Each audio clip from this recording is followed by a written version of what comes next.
Most people will waste the first 90 days of 2025 doing what they've always done, and that's assuming they don't abandon their New Year's resolutions by February. I've spent the last 4 years absorbing everything I can about how successful entrepreneurs plan and execute, and in the process, I've discovered there are really only 4 things that matter when setting goals that actually create results. You know what's crazy? Out of hundreds of law firms I've looked at, like literally 95% of them make the same exact goal-setting mistake. They're focusing on, actually, let me show you.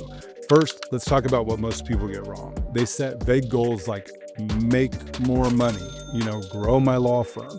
They create massive to-do lists without prioritization.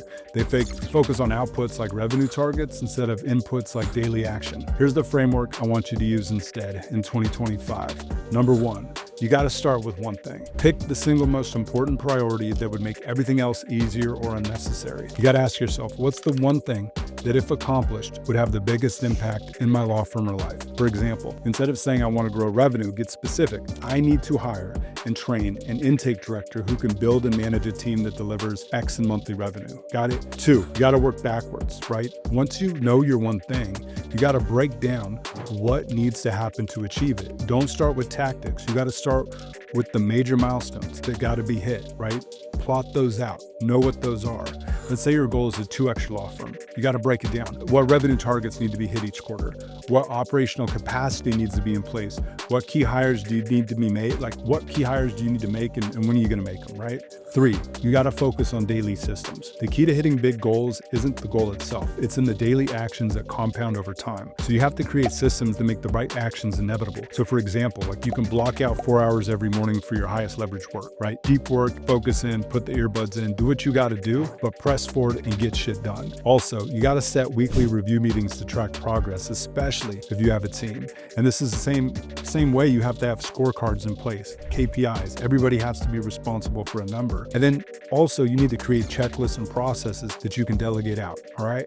4, you got to plan for obstacles.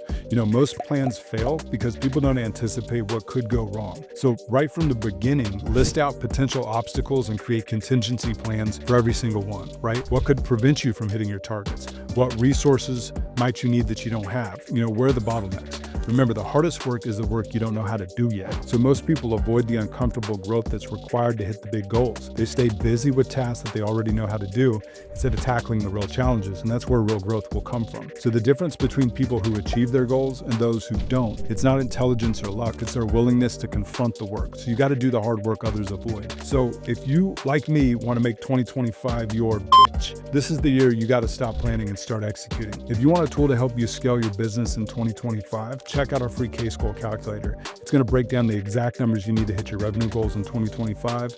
Click the link, it'll get you there. That's it. Here's the 2025.